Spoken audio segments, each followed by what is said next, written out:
Picture this. You've been dreaming of an Italian getaway, imagining yourself sipping espresso in a charming piazza, exploring the ancient ruins of Rome, or cruising through the canals of Venice. But just when you're about to book your flight, you realize the rules for visiting Italy in 2025 have changed. And if you don't know what to expect, you could end up facing delays, extra fees, or even getting turned away at the border. But don't worry, I've got you covered. In this video, we're diving into everything you need to know, from the new visa requirements and tourist taxes to the essential documents you need before stepping foot in Italy. And stick around until the end, because there's one crucial rule change that could completely change the way you plan your trip. Let's start with one of the biggest changes, and that's visas. If you're from the US, Canada, or the UK, you probably know that in the past, you could just hop on a plane to Italy and stay for up to 90 days without a visa. Well, that's about to change. Starting in 2025, Italy and the entire Schengen zone was supposed to roll out the new ETIAS system. However, it seemed to have been delayed, though, until late 2026 or mid-2027. If you are traveling in 2025, you should be fine, but next year and the following, get ready for those stricter rules. If you've never heard of it, think of it like a mini visa. It's not as complicated as a full visa, but you will need to apply before your trip.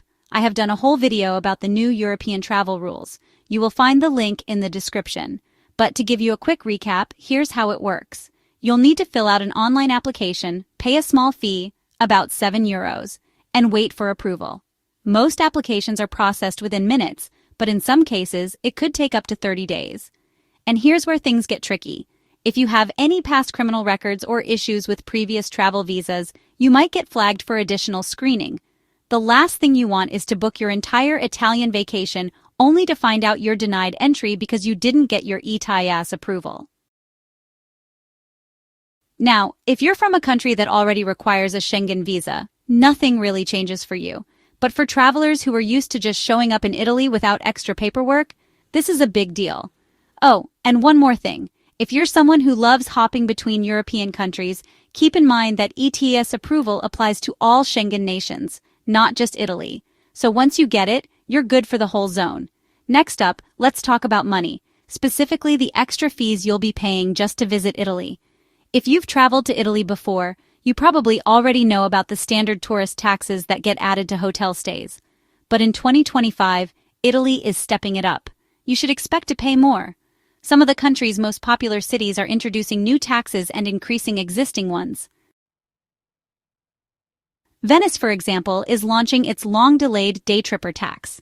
If you're visiting Venice for just the day, meaning you're not staying in a hotel, you'll have to pay an entrance fee that could range from €3 to €10, depending on the season. This means even if you're just stopping by on a cruise or a short train ride, you'll still have to pay.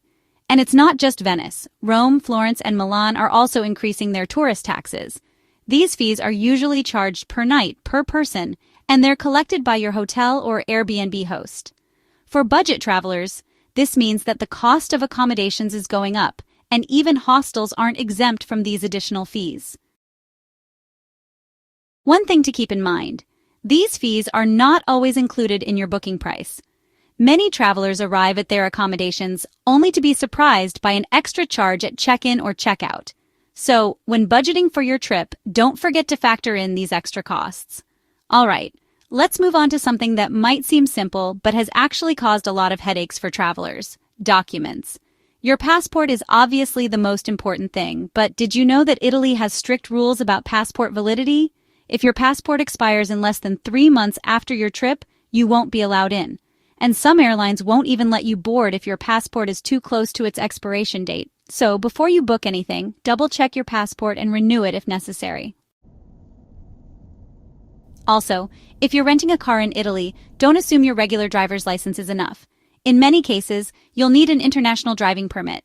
You can get one for about $20, but you need to apply before you leave your home country. And here's another thing. Italian roads have some of the strictest driving laws in Europe. If you don't have the correct paperwork, you could be fined heavily or even have your rental agreement voided. And here's something that a lot of people overlook: proof of onward travel. Immigration officers can ask to see proof that you'll be leaving Italy before your visa-free period is up. If you're a digital nomad or someone who likes to keep travel plans flexible, You might run into trouble if you don't have a flight or train ticket booked out of the Schengen zone. Now let's talk about something we all care about, saving money. Italy is getting more expensive, but that doesn't mean you have to break the bank to enjoy your trip. Here are a few insider tips to keep your costs down in 2025. First, consider traveling in the off-season. Summer in Italy is beautiful, but it's also when everything is at its most expensive. If you can visit in late fall or early spring, you'll find cheaper flights, lower hotel prices, and fewer crowds. Next, let's talk about food. Eating out in Italy is amazing, but if you want to save money, follow the locals. Instead of sitting down at a touristy restaurant right next to a major landmark, go to a local trattoria or even a food market. And if you want a coffee, stand at the bar instead of sitting at a table. You'll pay way less. Transportation is another area where you can save big. Trains are a fantastic way to get around Italy, but booking in advance can save you a lot of money. Last-minute tickets for high-speed trains can be expensive, but if you book early, you can get some serious discounts. And here's a little hack. Some museums and attractions offer free entry on the first Sunday of the month. If your trip lines up with one of those days, you could save a ton on entrance fees. All right, we've covered visas, tourist taxes, documents, and budget travel tips. But there's one more thing that could completely change your trip to Italy in 2025. And honestly, most travelers don't even know about it. Italy is tightening its rules on short-term rentals, like Airbnb. Some cities, especially tourist hotspots like Florence and Rome, are putting restrictions on how many nights you can stay in an Airbnb and even which neighborhoods can have short-term rentals at all. That means if you're planning to book an Airbnb, you might find fewer options and higher prices than before. Some areas are even requiring Airbnb hosts to get a special license, and if they don't have it, their listing could get removed last minute, leaving travelers scrambling for a place to stay.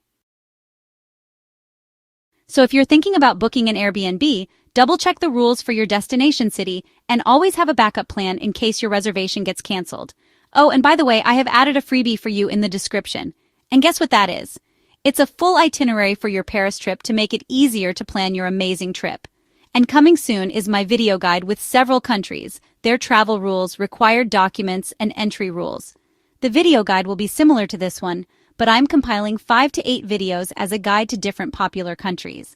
By the time you end up watching them, you will feel confident in taking that international trip. In fact, you are not going to want to leave for a trip abroad without it. Each video guide will be similar to this one when it is completed, so stay tuned. Italy in 2025 is going to be incredible, but with all these new rules, planning ahead is more important than ever. What do you think about these changes? Are they making travel more complicated, or are they just part of the experience? Let me know in the comments. And if you found this video helpful, make sure to like, subscribe, and turn on notifications so you don't miss any future travel updates.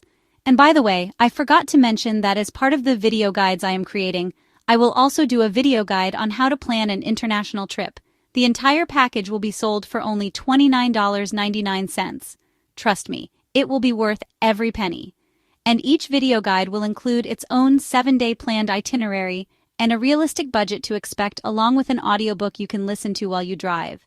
That will get you off to a really good start. So, what do you think? Tell me how you feel about this video. Let me know your thoughts in the comment section below. Please hit that notification bell so you never miss an update on the latest travel tips and tricks. And remember, when it comes to travel, knowing the rules can be just as important as knowing how to break them, with my travel tips and hacks, of course. So please make sure you know the airline rules so you can be prepared for your next trip. And hey, why not download my free ebook, Top 5 Travel Scenarios and How to Solve Them? You'll get some cool tips that could save your next trip from disaster. And stay tuned because a full 25 travel scenario guide is coming soon. Please take a few minutes to check out the links in the description. Anything you purchase will help to support the channel. Thanks in advance for doing so. And don't forget to visit the YouTube shopping area below the video. I value your support. Please share this video with your friends and family. This is your channel host Cheryl saying until next time. Safe travels and thanks for watching. I'll see you in the next video.